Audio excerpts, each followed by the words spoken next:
Olá pessoal, sejam bem-vindos a mais um dia de aula da disciplina de Física do Solo aplicada na irrigação do curso de formação inicial continuada em operador de sistema de irrigação, certo? Hoje estamos aqui para dar continuidade à aula 2, assim iremos apresentar sua segunda parte, intitulada como Atributos Físicos do Solo. De maneira geral, o meu objetivo aqui é mostrar para vocês os atributos físicos do solo que mais interfere na dinâmica de água no solo e diretamente vai interferir na instalação do sistema de irrigação e no manejo desse sistema de irrigação. Vamos lá. Eu trago aqui para vocês uma introdução breve a respeito da propriedade física do solo, onde nessa parte a gente vai falar sobre o conceito de física do solo, tendo como o solo um meio poroso, não rígido, é trifásico, tem partes sólidas, líquidas e gasosas, formado por partículas de forma, tamanho e estrutura mineralógica, e partículas com uma grande área de superfície específica. Então vamos lá. Física do solo. Por que estudar a física do solo? Essa indagação eu trago para vocês. Como eu apresentei no início da aula, o objetivo dessa disciplina é apresentar para vocês os principais atributos que interferem na dinâmica da água. Então, assim, a gente deve estudar a física do solo, porque a física do solo interfere na dinâmica e retenção da água no solo. Aqui uma imagem que eu trago para vocês de exemplo, né? Aqui embaixo tem o lençol freático, um lago e reservatórios de água, assim por diante. O estudo da física do solo também afeta a disponibilidade de nutriente. Ali nessa imagem também temos a dinâmica da água, como eu disse na aula anterior, que o sistema, a parte líquida do solo, ela interfere na parte sólida, onde ali vai pegar os nutrientes e vai deixar em solução disponível para a planta, certo? Através da ação da água. A física do solo interfere nos processos erosivos, né? Então, se você conhecendo a física do solo, você vai estar voltado para essa questão. E, por exemplo, do sistema erosivo. E, por fim, determinar o valor da sua terra, né? Esse é um dos principais estudos que você faz, né? Para determinar a qualidade do seu solo. Nisso você, conhecendo a qualidade do seu solo, você pode atribuir valores econômicos em cima dele.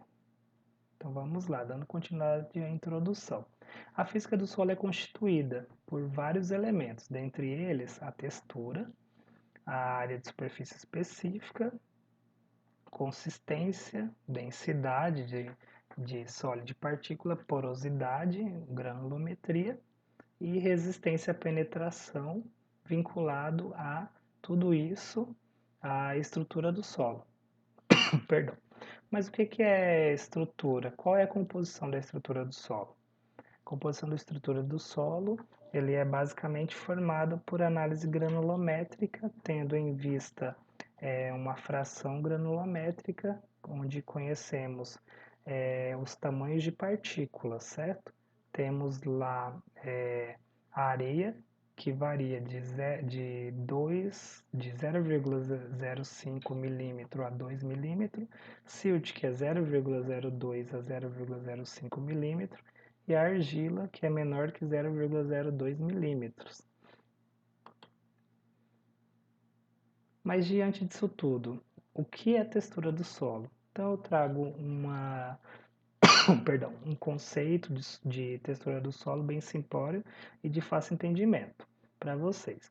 Textura do solo se refere à proporção relativa das classes de tamanho de partícula de um solo, ou seja, a quantidade de areia, silt e argila presente nesse solo, em forma de porcentagem. Cada classe de tamanho, seja areia, silt e argila, pode conter partículas de mesma classe mineral, como a gente vai explicar no próximo slide, que cada fração dessa pode ser originada de diferentes classes de minerais. Então vamos lá. A textura do solo está relacionada com a mineralogia, como eu disse anteriormente, né? Aí eu trago o exemplo para vocês. A fração areia, minerais primários, temos os quartzos e os silicatos. A fração argila, os minerais secundários, temos os argino-minerais, caulinitas, esmectita e etc. E os óxidos hemáticos e goethita. A textura do solo está relacionada também com a CTC do solo, né, capacidade de troca catiônica, que quer dizer, vai interferir na capacidade de troca catiônica, né, onde dependendo do tipo desse solo, pode ocorrer uma maior capacidade de troca catiônica ou uma menor. E a área de superfície específica, que está ligado ali ao tamanho de suas partículas. Como que nessa imagem aqui do lado eu trago para vocês areia, silt e argila. Perdão. E por fim, a porosidade e densidade desse solo. A textura do solo está relacionada a vários elementos, né? Dos atributos físicos do solo e da relação química do solo também. Relação entre tamanho de partículas e tipo de mineral. O quartzo é determinante na fração areia e em fração mais grosseira de silt. Ou seja, eu trago aqui para vocês uma curiosidade. A gente tem uma partícula, um mineral, mas que dá origem à fração mais grosseira da argila, quer dizer, a fração de areia e a fração mais grosseira de silt. Exemplo aí na foto, um quartzo. Temos os silicatos, que são primários, como o feldespato, ornoblenda e mica, estão presentes na areia na areia e em menores quantidades na fração argila. Aí a gente traz aí um feldespato para vocês darem uma olhada e estarem comparando. Temos os minerais secundários, como os óxidos de ferro e de alumínio, que são predominantemente na fração silt e de menor diâmetro e na fração argila mais grosseiras, certo? Então, partindo do princípio de tamanho de partícula, a gente traz aqui a sua superfície específica. Quem possui mais a superfície específica, né? Que essa superfície específica ela vai ajudar lá principalmente na troca na capacidade de troca catiônica, ali nos sistemas de trocas químicas, de reações químicas entre o solo e a planta, certo? E retenção de alguns minerais que são importantes para a planta. Então eu trago aqui nessa figura, nesse gráfico, onde aqui no eixo X, na sua base fixa, ele tem areia, silt e argila e colóide de argila. Quanto quanto menor for o tamanho dessa partícula, maior é a superfície específica. E quando vai aumentando essa partícula, a superfície específica vai ficando menor. Aí eu trago para vocês aqui, frisando novamente o tamanho das partículas, né, areia, silt e argila, e foco agora numa forma mais didática de explicar a superfície específica.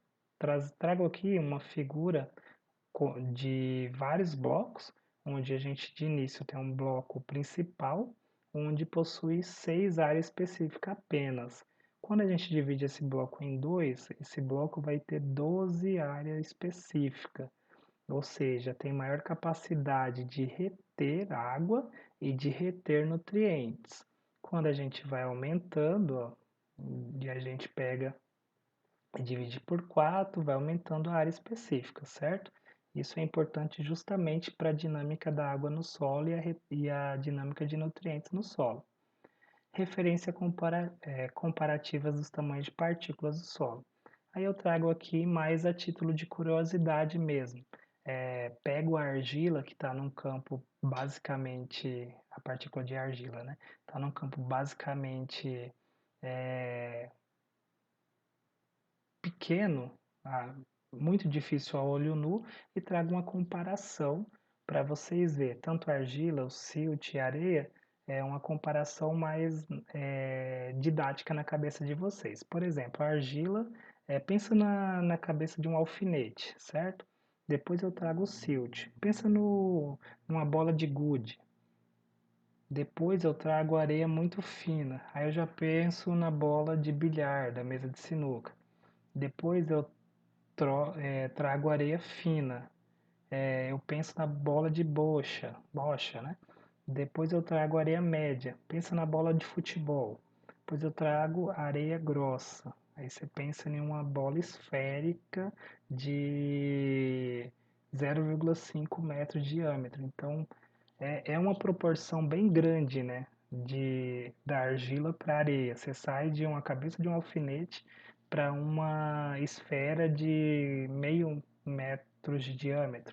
Então é muito grande essa diferença. É só mais para entendimento mesmo de vocês, certo? E por fim, a areia muito grossa, que ali tem uma esfera de 1 metro de diâmetro. Então é muito grande mesmo. Então, para entender melhor sobre a a textura do solo, a gente traz aqui nesse slide classes texturais, né? Porque a textura do solo ela é medida através de um triângulo textural que vai formar a sua classe textural. Então a gente tem aqui dois exemplos, né, de triângulo textural. Tem esse que é o mais completo, que é com 13 ordens, e esse que é mais simplório. O que é mais utilizado para análise detalhada mesmo do seu solo, da física do seu solo, é esse de 13 ordens aqui. Perdão. Então, classe textural.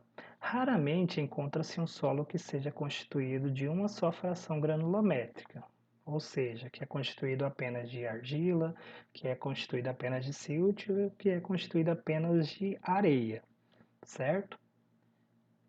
Então, o caso mais comum é ocorrer em combinações das frações areia, silt e argila, cujas proporções são determinadas pela análise granulométrica.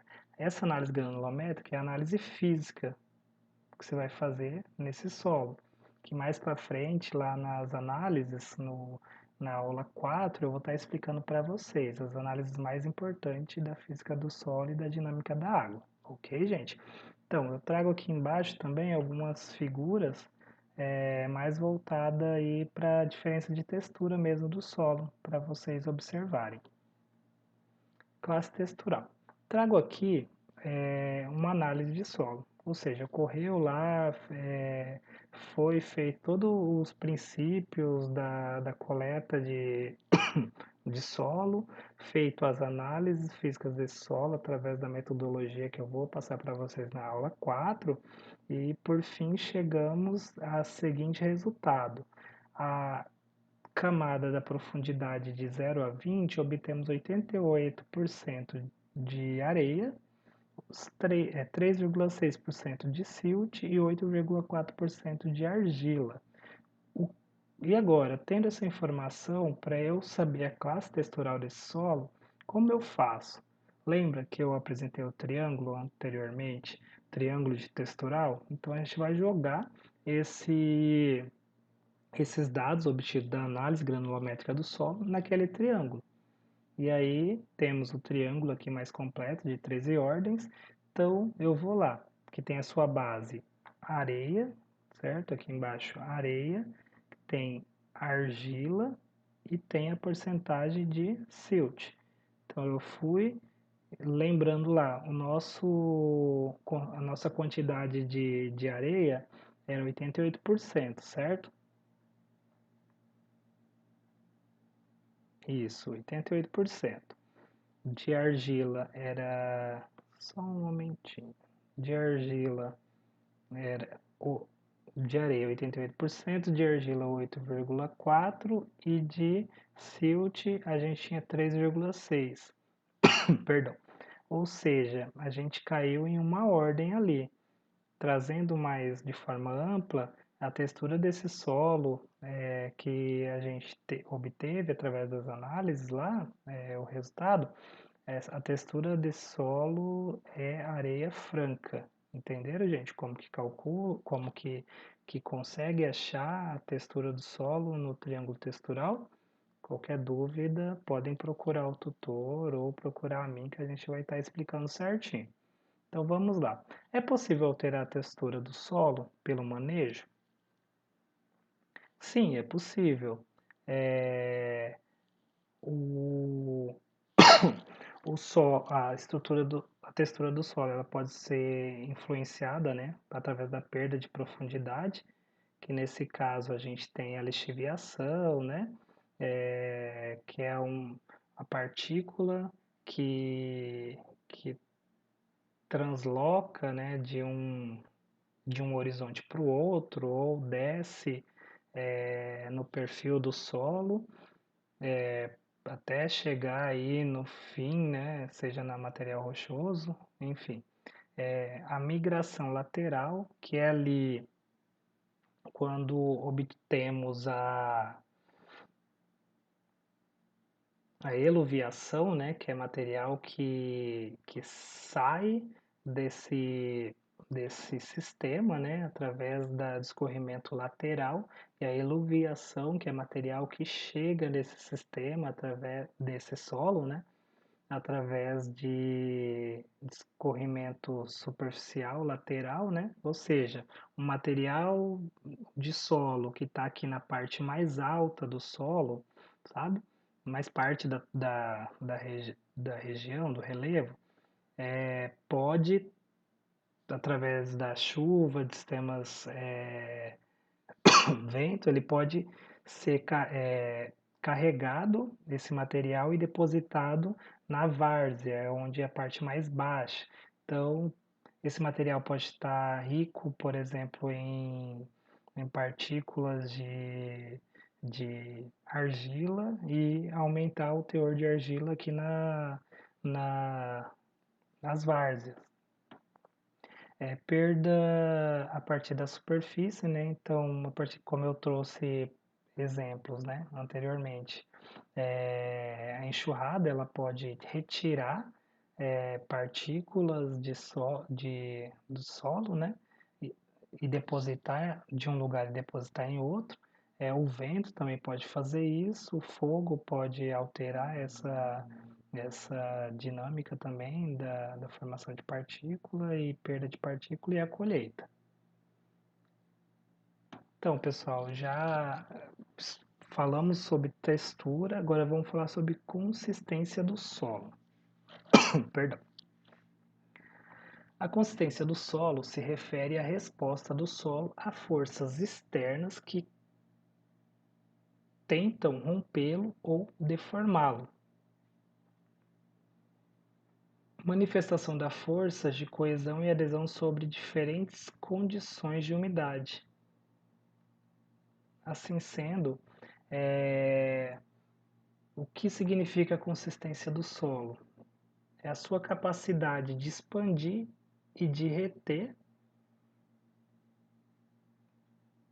é a sua força de expansão e de retenção, que está vinculado principalmente à coesão, que é a atração entre partículas de mesma natureza, exemplo ali, argila-argila, devido às atrações eletrostáticas entre as superfícies e molecular.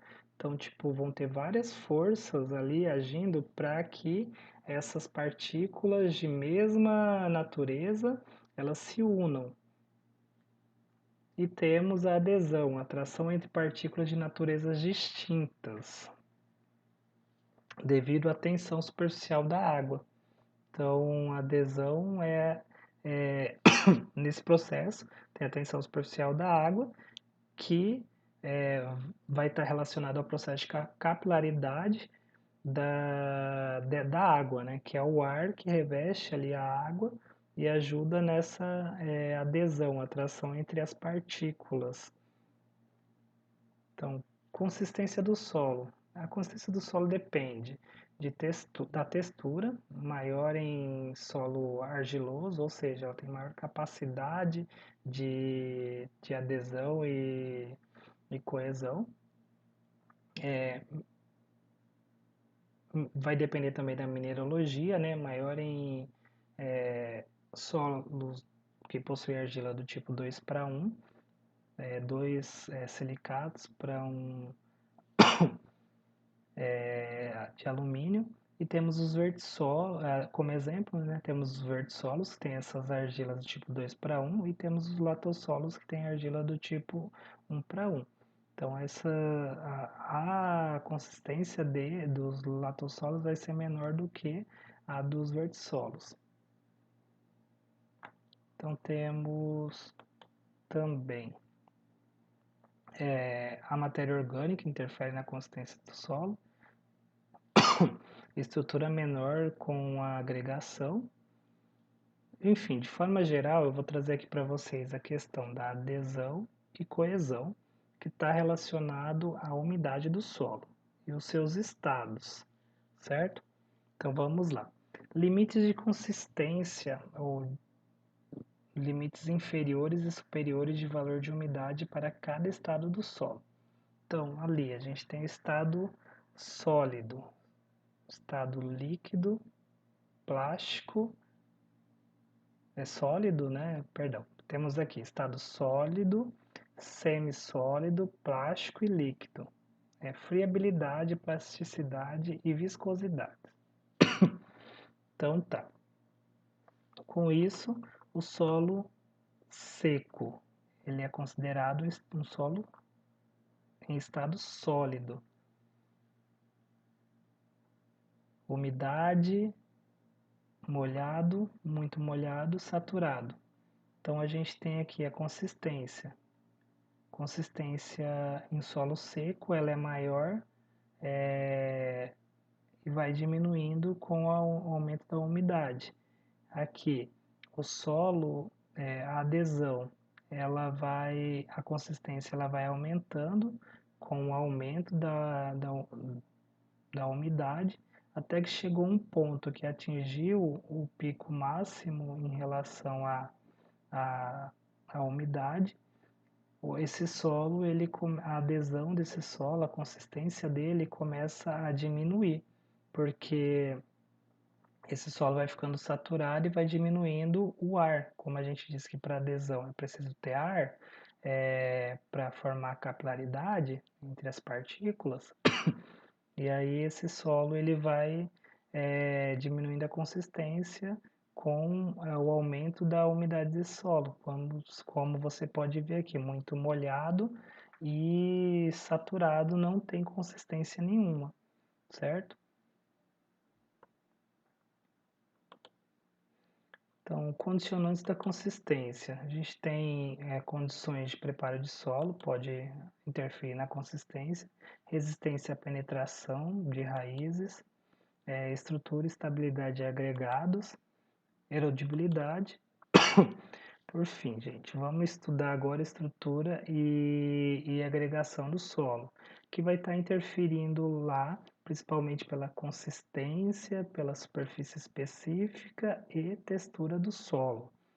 Então, de forma geral, a gente tem a floculação. A floculação é um sistema, é uma forma, né, que vai proporcionar a formação de agregados, quer dizer, vai proporcionar a organização das partículas e a formação de agregados, gerando a estrutura do solo, que nada mais é que a utilização de materiais cimentantes, assim como argila, matéria orgânica, que vai interferir no arranjo organizacional das partículas e posteriormente vai formular o agregado e vários conjuntos de agregado vai formular a estrutura do solo. Então temos aqui um exemplo. Eu trago nessa imagem o solo sendo cultivado aqui por uma planta do milho e a sua exploração radicular do milho nesse solo. Então, foi retirado aqui um torrão, onde a gente consegue ver estruturas de raiz e uma forma um formato aqui de meio que de bloco, né, arredondado dessa estrutura. Então, a gente tem vários tipos de estrutura do solo, seja ela desde só agregação, microagregação, até chegar a formular a estrutura. Para ficar mais fácil de entendimento para vocês a questão da formação da estrutura, eu trago aqui o tijolo. Esses 3 tijolos de base sem forma, sem material cimentante, eles estão soltos. A gente associa eles com as partículas do solo. Lembra ali que é um silt, argila e areia. E aí, posteriormente, junto com o material cimentante ali da argila, da matéria orgânica, que vocês conseguem enxergar aqui, ó, e fazendo a estruturação, montando um conjunto dessas partículas, desses tijolos, a gente vai ter uma estrutura. Então, essa estrutura aqui de parede, ela está vinculada, você consegue enxergar de forma direta a estruturação do solo, entenderam? Então, eu pego as partículas que estão no solo, elas vão se rearranjar, e aí a partir daí, através de um material cimentante, seja por argila ou matéria orgânica, ela vai se juntar, se reorganizar, formando uma estrutura, certo? Definição de estrutura do solo. Então eu trago aqui para vocês um conceito bem básico também, né? Que nada mais é a condição física do material do solo expressa pela dimensão, forma e arranjo das partículas sólidas e poros a elas associadas. Como eu disse ali no exemplo do tijolo, eu peguei as partículas através da dimensão dela, né? E junto com o material cimentante, a gente rearranjou essas partículas, dando uma forma e um arranjo contendo partes porosas que ajudam na sua formação. Então aqui nada mais é eu pegar a areia, silt e argila, unidas pela ação da argila, matéria orgânica, que vai formular essa estrutura do solo, entenderam? Então, formação de agregados do solo. Como se formam os agregados do solo? A gente tem duas etapas de formação de agregados. Uma está relacionada à aproximação e arranjo entre partículas e a outra estabilização dessas partículas. A etapa 1, aproximação e arranjo entre partículas. Ali está relacionada à floculação da argila, que é o que eu disse para vocês, a formação de material cimentante para ajudar na criação da estrutura. A desidratação ou a secagem do solo, aproximação entre partículas, ou seja, o solo está expandido quando ele está úmido, quando ele está molhado. Quando ele seca, dependendo da sua atividade da argila, ele vai retrair. Nessa retração, ele vai ter uma junção maior das partículas. Aí com o material cimentante da argila e matéria orgânica, com essa desidratação, eles vão criando meio que uma resistência mecânica, sabe? E através das forças, né, eletrostáticas ali de adesão, de coesão e da força molecular. Com isso, o efeito mecânico de raízes, pressão sobre partículas e secagem. Então, havendo também a pressão de raízes e nessa formação aí de agregados, perdão, vai acontecer a consolidação dos agregados, né? Daí, por fim, da estrutura. Microbiologia, as minhocas ajudam bastante, né? Que são os coprólitos, e a união de microagregados. Então, tipo, tem toda a interferência, seja ela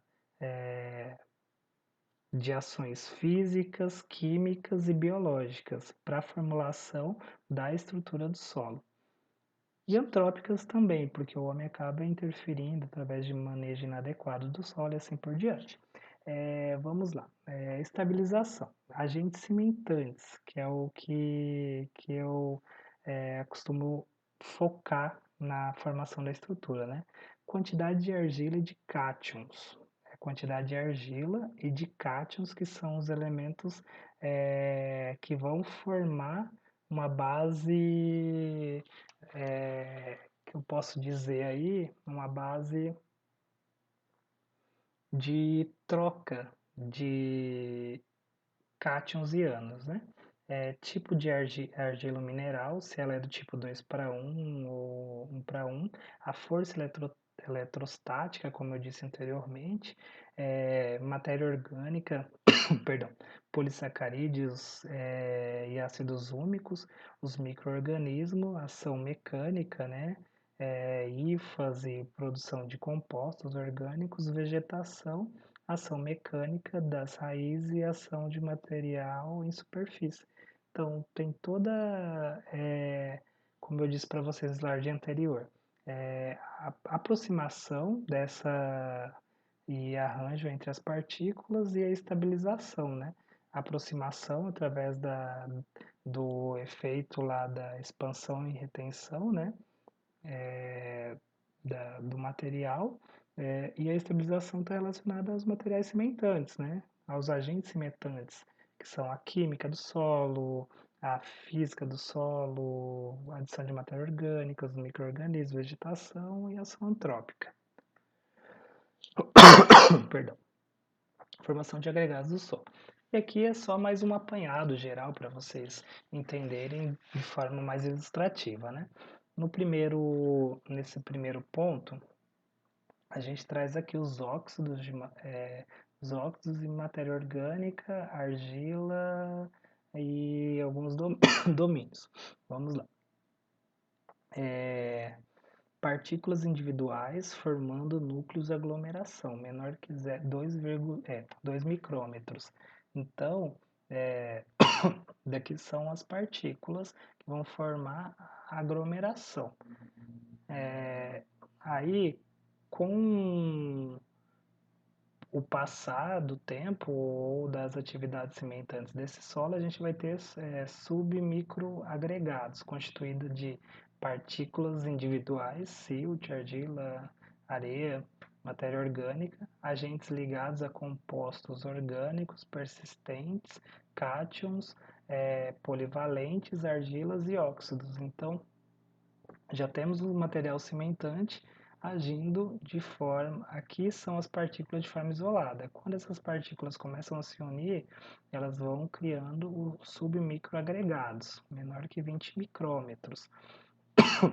Posteriormente, vamos ter com a ação aí do tempo e do material cimentante e dessas atividades que eu falei anteriormente, a gente vai ter microagregados constituído de partículas individuais e aglomerados de submicroagregados e estruturas unidas por pelos radiculares, ínfas, fungos, polissacarídeos expelidos pelas raízes e substâncias produzidas.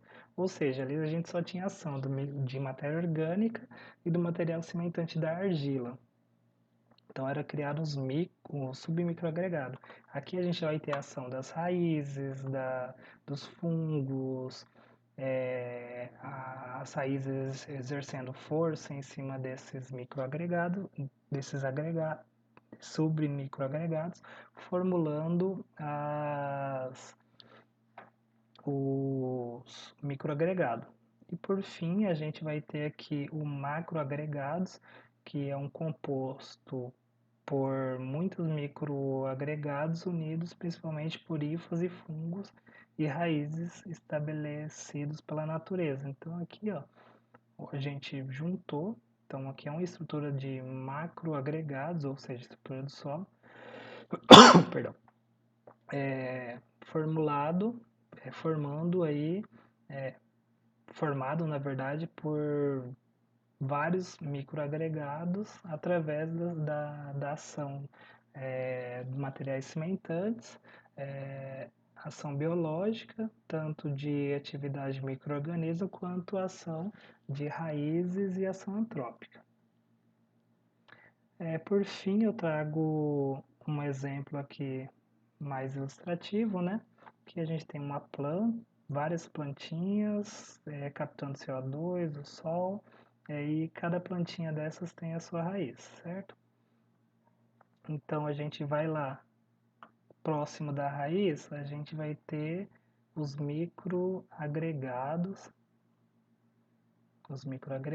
aqui, microagregação próxima à raiz, formulado através das tensões de raízes na região rizosféricas.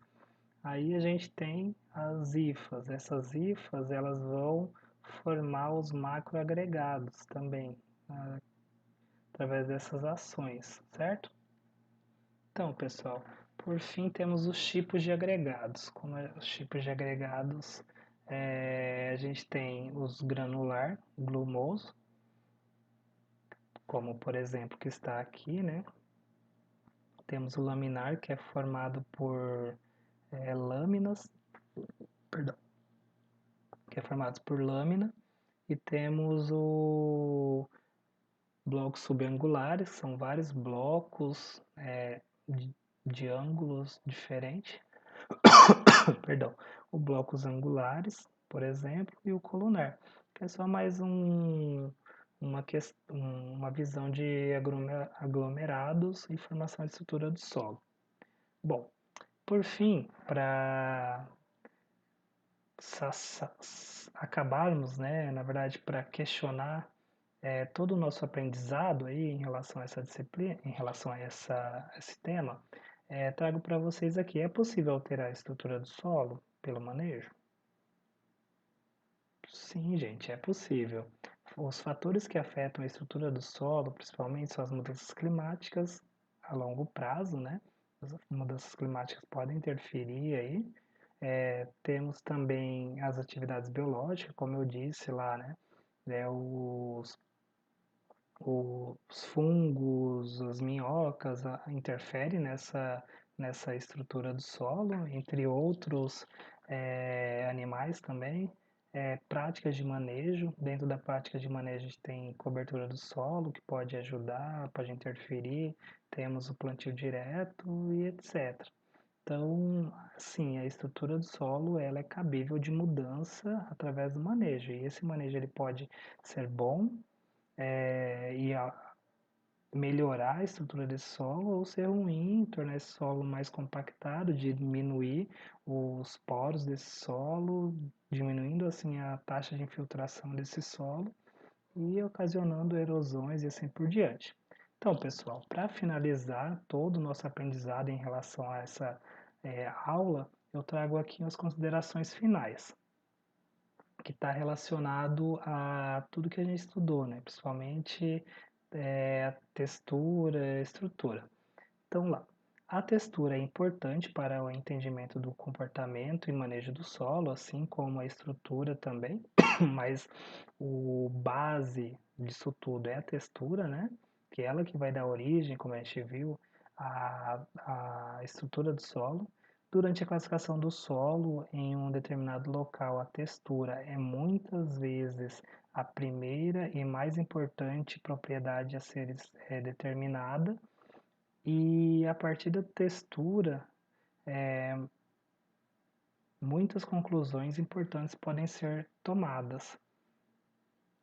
A física do solo, condicionada a todos os fatores de crescimento das plantas em menor ou maior grau, influi sobre a retenção, movimento e disponibilidade da água, ou seja, trazendo o apanhado geral, né, que a física do solo ela vai influenciar na retenção, no movimento e na disponibilidade de água, que vai ajudar a gente lá na nossa, vai auxiliar a gente na nossa instalação do sistema de irrigação e no manejo do mesmo, o arejamento desse solo, a disponibilidade de nutriente, a resistência do solo à penetração de raízes e de outros sistemas também, estabilidade de agregados. E por fim, a compactabilidade dos solos, né? Então, como objetivo principal é entender que a física do solo ela influencia em todo um sistema de manejo desse solo e dos possíveis futuros planejamentos. Então, entender, conhecer a física do solo para se dimensionar um sistema de irrigação, para instalar um sistema de irrigação e para manejar o sistema de irrigação é de extrema importância, porque você vai ter o conhecimento básico e vai ver até que ponto você está relacionando a questão custo-benefício da sua propriedade. E por fim, gente, a erodibilidade, né? Então, a física do solo influencia em tudo: retenção de água, arejamento do solo, disponibilidade de nutrientes, resistência à penetração, estabilidade de agregados, compactação do solo e a erodibilidade, que está relacionado principalmente ali a solos compactados, a solos que não possuem estruturas e assim por diante. Bom, gente, agradeço aí pela